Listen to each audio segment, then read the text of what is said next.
CIAP, Centro Espírita Altivo Panfiro. Uma casa de amor. Bom dia aos nossos ouvintes.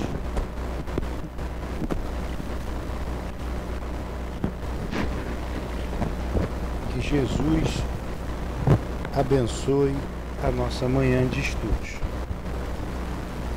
a nossa noite de estudos. Vamos continuar com dramas da obsessão do nosso irmão, da nossa irmã Ivone do Amaral Pereira, pelo Espírito Bezerra de Menezes. Vamos ler o Evangelho antes, que trata do capítulo 13. A vossa mão esquerda não sabe o que faz a direita. É uma mensagem que foi dada por São Vicente de Paulo. Ele começa assim: sede bons e caridosos. Essa é a chave dos céus, que tendes em vossas mãos. Toda felicidade eterna se encerra nestas palavras: amai-vos uns aos outros. Vamos de novo. Sede bons e caridosos. Essa é a chave dos céus, que tendes em vossas mãos. Toda a felicidade eterna se encerra nestas palavras: amai-vos uns aos outros. A alma só pode elevar-se nas regiões espirituais pelo devotamento ao próximo, e só encontra felicidade e consolação no exercício da caridade. Sede bons, amparai vossos irmãos, deixai o lado horrível, deixai de lado a horrível chaga do egoísmo. Cumprindo esse dever, o caminho da felicidade eterna deve abrir-se para vós. Aliás, quem dentre vós não sentiu seu coração saltar, sua alegria interior aumentar ao ouvir o relato de uma bela ação, de uma obra verdadeiramente caridosa? Então, que Jesus nos envolva, nos assista, nos proteja nesta noite de estudos. Pedimos ainda, Senhor, em Teu nome, o auxílio da nossa irmã Ivone, do Dr. Bezerra, autores desta obra que iremos estudar.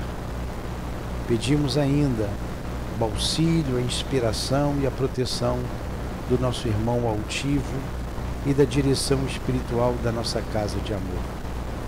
Em nome desses espíritos, irmãos e amigos, em nome da direção espiritual do CIAP, em nome de Allan Kardec, de Leon Denis, em nome do amor, do nosso amor, Lourdinha, pedimos a permissão a Ti, Jesus, e a Deus nosso Pai, acima de tudo, para iniciar os estudos da noite de hoje. Que assim seja.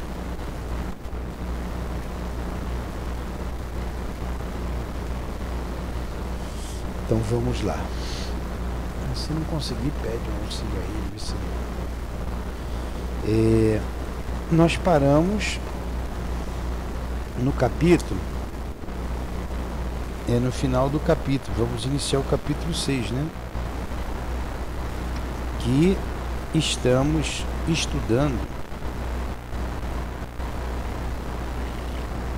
a relação entre esses espíritos, que era um grupo de judeus e um grupo de católicos. E essa contenda começou lá na época da Inquisição em Portugal, há 400 anos atrás. Então ele falou da família de judeus, liderada por Timóteo, que era o chefe da família, mais 3 filhos e uma mocinha que ele considerava uma afilhada, sobrinha sua, que estava prometida em casamento ao seu filho mais velho. E eles eram constantemente visitados por um grupo de padres que iam em busca de dinheiro, saboreavam os melhores vinhos e mantinha por aquela família um interesse, apenas ia lá por interesse. Queria a fortuna deles, inclusive o Frei Delbrando, o chefe mor da Inquisição, que sempre estava lá, pedindo dinheiro para a igreja, e na verdade ele colocava nos próprios cofres, olhava a menina com lascívia, o que era percebido pelo seu noivo e por todos os seus familiares. Até que um dia ele não tolera mais aquela impertinência daquele padre e há uma troca ali de palavras agressivas e por pouco não houve uma morte, porque os padres estavam todos armados de punhal, sacaram o punhal para o filho, o pai teve que intervir, se feriu e as coisas só amenizaram quando a menina pediu para que todos se acalmassem. Então foram todos embora. E eles saíram dali, os padres, prometendo vingança. Nós paramos aí. A história anterior é que esse grupo de padres reencarnados aqui no Brasil eram perseguidos por esses judeus. Então ele está contando ali o anjo da guarda do Leonel, aquele que se suicidou em primeiro lugar, conta a respeito de todo o grupo. Tudo bem? Todos situados?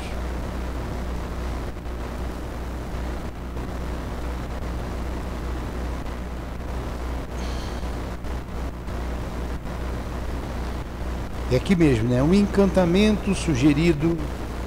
É aqui mesmo?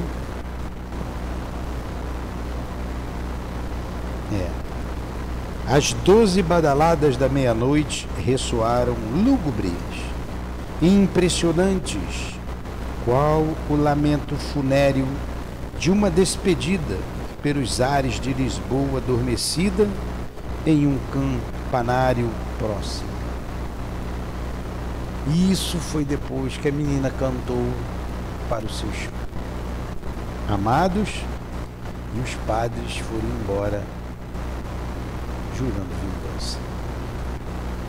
O encantamento sugerido pela prece do velho rei, se tivera a virtude de encorajá-los para as peripécias do futuro, que agora mais do que nunca se pressagiava trevoso, não pudera, no entanto, extrair dos seus corações a profunda conturbação da desolação, prenúncio infalível de momentos decisivos que rondam os homens nas provações terrenas, espécie de pressentimentos ou avisos do que realmente advirá. Perplexos ante os acontecimentos, os três homens não ousavam elevar a voz para qualquer comentário, enquanto Rubem, o mais jovem dentre os filhos, detinha os próprios soluços, aterrorizado, aconchegado ao seio da prima. O velho Aboade, justiceiro, reconhecia que a impetuosidade do filho, seu desrespeito exigindo esclarecimentos imediatos, os quais somente a seu pai competiria solicitar, dera causa ao incidente, quando não apenas a boa educação, mas também os deveres de hospitalidade e respeitabilidade dos visitantes, a vantajosa posição social destes, aconselhariam a máxima prudência e toda a vigilância, para que jamais as boas relações fossem alteradas entre eles próprios e os ditos religiosos. Ao demais, Joel era um adolescente contava apenas 20 primaveras, não lhe competindo, portanto, dirigir-se com impertinência a um hóspede cuja idade roçaria pela do seu próprio pai. Entretanto, não se permitia admoestar o primogênito. Compreendia-o acabrunhado, o coração inquietado por emoções penosas, e não quisera agravar os seus sofrimentos inutilmente.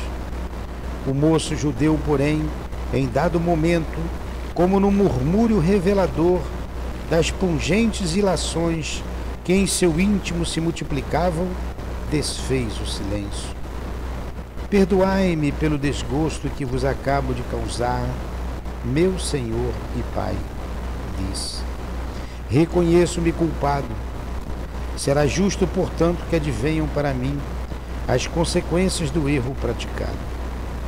Arrependo-me das atitudes tomadas. Deveria sofrer impulsos, comedir revoltas, padecer resignado, porque afinal não deixamos de dever favores a estes homens. Espero, no entanto, que venham represália contra mim somente. E, em verdade, se é necessário uma vítima para aplacar as iras dos nossos eternos algozes, que seja eu, e não um de vós. Eu não suportaria assistir aos vossos tormentos. A Boade, que conservava a cabeça apoiada nas mãos, ergueu para os filhos os olhos marejados de pranto, advertindo cheio de razão. O desastre viria mais cedo ou mais tarde, meu pobre Joel. Se não fora provocado por ti o incidente, sê-lo-ia inadvertidamente por um de nós ou por outra qualquer circunstância. Jamais Hildebrando conseguiu iludir-me. De nós todos, o que ele apenas deseja é a posse de Esther e de nossa fortuna. Matar-nos-á no dia em que puder obtê-las.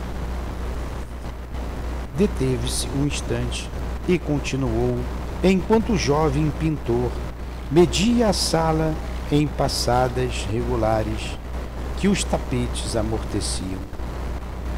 Estive a pensar em que seria preferível humilharmos-nos ainda uma vez, penitenciando-nos publicamente por havermos ofendido Frei Hildebrando, pagarmos uma indenização e rogarmos o seu perdão. Aí tem uma observação aqui, ó. Muitas vezes os judeus denominados cristãos novos eram obrigados a penitências públicas humilhantes, grotescamente vestidos e empunhando tochas. Que coisa, né? Como é que podem fazer isso em nome de Deus?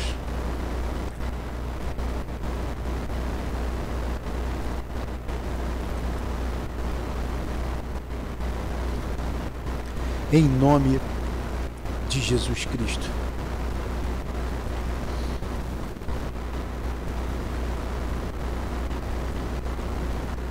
Os dois jovens protestaram, porém, coléricos, pela primeira vez, contrariando uma decisão paterna. Nunca, meu pai. Jamais deveremos submeter-nos a tão penosa humilhação. Preferimos a morte antes dos que nos penitenciarmos, rastejando de opróbrio pelo favor de um miserável, como Hildebrando de Azambuja, que nos amesquinhará até degradação. Mas Timóteo levantou-se exteriormente sereno, como os sofrimentos o ensinaram a conservar-se, e pousando a destra no ombro do primogênito, replicou: assim julgas, meu pobre Joel, porque ignoras ainda, mercê do Altíssimo, o que seja um calabouço do Santo Ofício. A morte, meu filho, a morte simplesmente para todos nós aqui reunidos, seria uma bênção inestimável, que nos valeria por uma glorificação. Mas infelizmente para nós, Hildebrando é inquisidor, o que quer dizer é cruel e implacável. Sabe torturar, afligir, castigar com minudências odiosas, inconcebíveis. Preferível seria, ó sim, uma penitência pública, a qual a sociedade de Lisboa assistiria talvez com indiferença, habituada que está às cenas tais de degradação.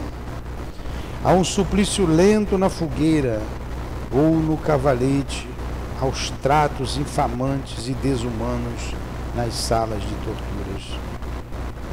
Mas novamente os dois jovens inexperientes e ardorosos bradaram a uma só vez: não, jamais, 100 vezes a tortura e a morte.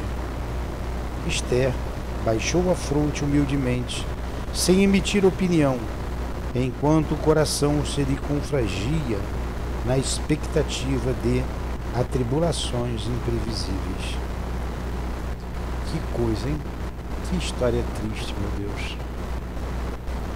Subitamente, 2 discretas pancadas na porta de acesso aos compartimentos interiores da casa advertiram os interlocutores que algum escravo lhes desejava falar.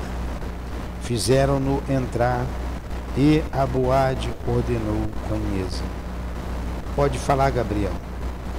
Tratava-se não de um escravo, mas de um agregado mais amigo do que criado, a quem os tratos sofridos, quando da perseguição que vitimara a Aranza, que era a esposa de Timóteo, deformaram as mãos e os pés, impossibilitando-o para o trabalho. Vivia no solar judaico graças à solidariedade do rabino, que não desdenhara socorrê-lo, e a título de fiscal dos demais serviçais, o mordomo. Era hebreu, como os patrões, probo e leal para com os seus irmãos de crença, odiando implacavelmente os dominicanos e aqueles que se diziam cristãos, visto que deles tinham advindo todas as desditas que para sempre o infelicitaram. Pedindo licença aos amos, foi dizendo ansioso, polidamente: se me tivestes participado da necessidade de salvos condutos, eu vos teria fornecido com presteza, Senhor, pois o servo ouvira a discussão, visto que seria de bom aviso ficarem os serviçais sempre à espreita quando da visita dos padres. Para as possíveis eventualidades, supro-me sempre, com a antecedência de muitas coisas que se poderão tornar necessárias. Possuo no momento um salvo-conduto comprado ao filho da senhora Águeda, que resolveu não mais deixar o reino. Tal alvitre é inviável, meu bom Gabriel. Se formos descobertos, sofreremos 10 vezes mais. Sou de opinião, perdoai a ousadia de emiti-la sem ser solicitado, que todos vós devereis partir ainda hoje mesmo, antes do amanhecer, porque Frei Hildebrando não tardará com a represária que será inevitável e para a qual ansiava por um motivo desde muito tempo. Tendes valores preparados para tal emergência. Ide com esse bem móvel e abandonai esta casa, estas obras de arte, vossas indústrias, etc. Pois vossa honra e vossa vida valem muito mais. Eu permanecerei aqui, guardando tudo. Se houver confiscações, que levem o que quiserem, contanto que escapeis às torturas e às fogueiras. Se me matarem, tanto melhor. Não passo de um trapo humano. E impossibilitado de ganhar o próprio sustento, a vida pesa-me sobremodo. Se nada confiscarem, que será difícil de acontecer, e me pouparem a vida, bendito será o Santo dos Santos. Ainda uma vez, liquidarei tudo da melhor maneira e obtereis uma pequena fortuna para juntar a que hoje mesmo podereis carregar. Não tendes tempo a perder. Quanto maior número de léguas puderdes entre vós e esse cruel azambuja, até amanhã, a hora do expediente do Santo Ofício, tanto melhor. Como poderemos viajar sem salvo-condutos nem licenças? Não será possível. Nas barreiras aceitarão propinas, passareis facilmente. Ninguém saberá que sois convertidos recentemente. Passareis por fidalgos, se oferecerdes recompensas em ouro ou comerciantes. E mais valerá arriscar que ficar.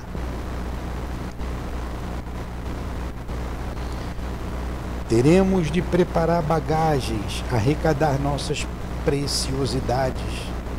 Não será possível uma família viajar assim, tão imprevidentemente para o estrangeiro.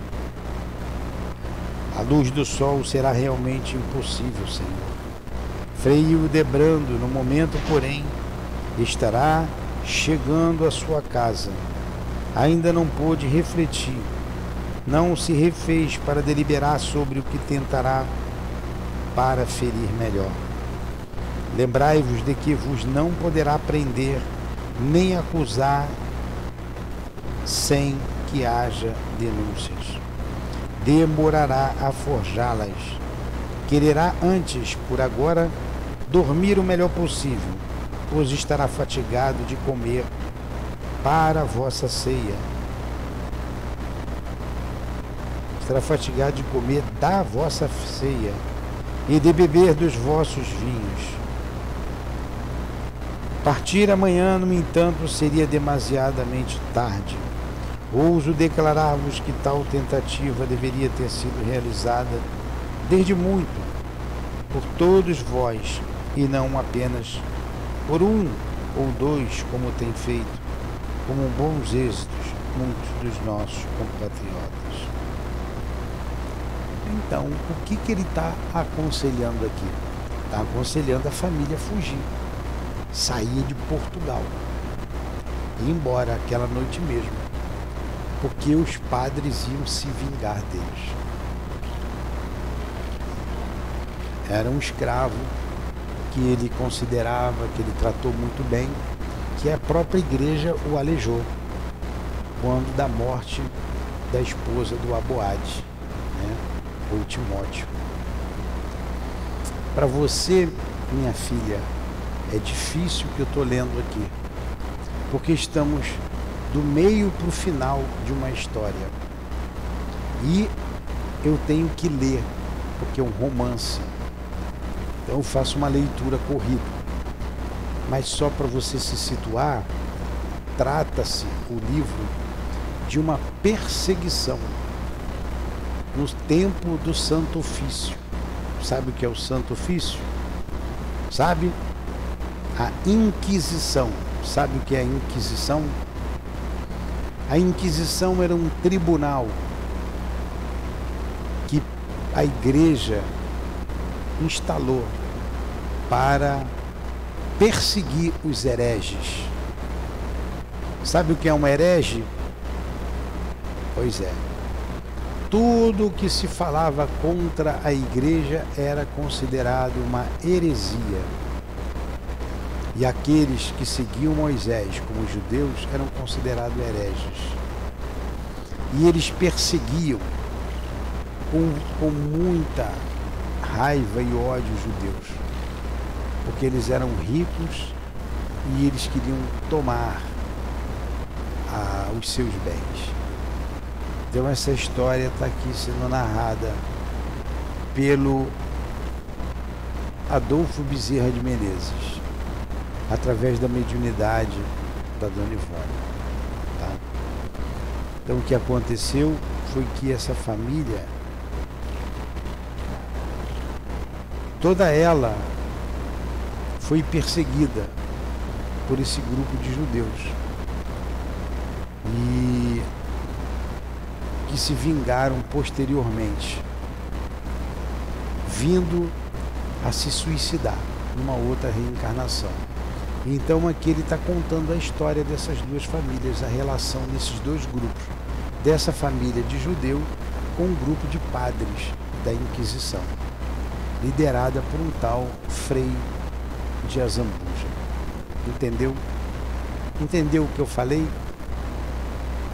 Então é isso. Então eu sei que é uma história difícil, eu vou ter que continuar lendo aqui um pouco mais.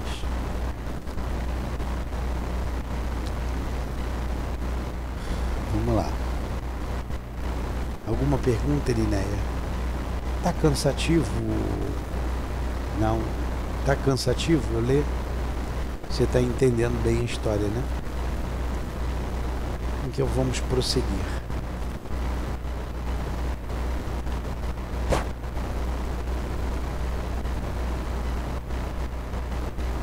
Onde é que eu parei?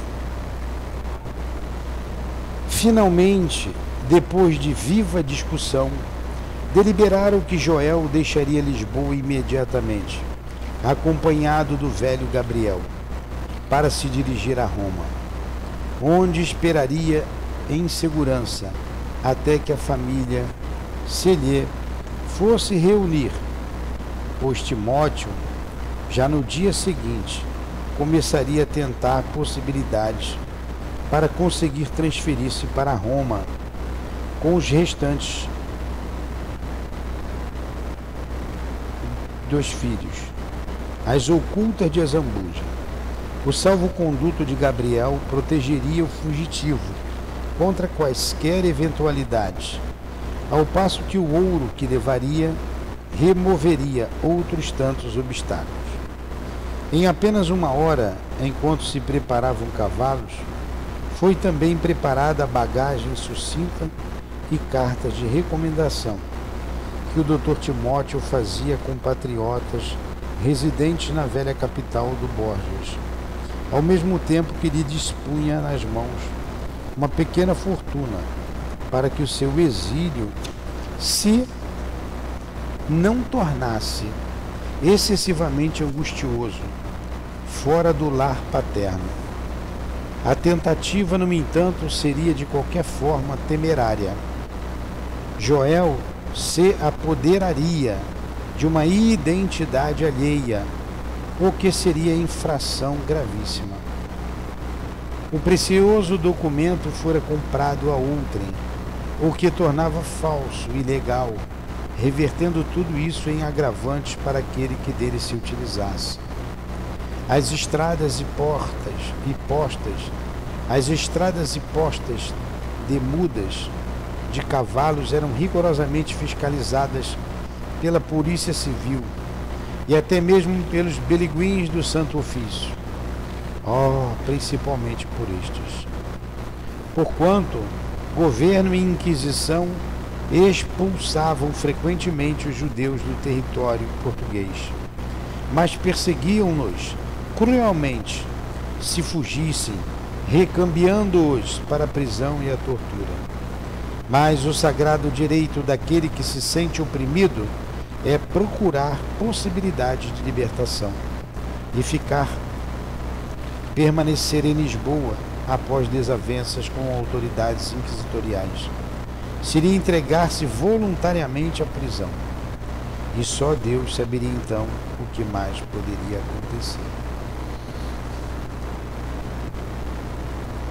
Quando o velho campanário das proximidades, pois fez ressoar pelos ares de Lisboa adormecida as duas pancadas da madrugada, os portões da velha mansão judaica se descerraram cautelosamente para deixarem escapar, qual sombra atormentada, o seu primogênito e herdeiro bem querido, o qual fugiria do lar paterno, forçado por irremediáveis circunstâncias para nunca mais a ele retornar. deixava a terra onde nascera e a qual amava, acossado pela crueldade de hipócritas e fanáticos que se validavam dos poderes de que dispunham, como do nome augusto do emissário de Deus, para impingir as suas próprias decisões, dando livre curso à torrente das paixões execráveis que lhes extravasavam o ser. Gente, é uma história muito triste e muito dolorosa. Então resolveram fugir.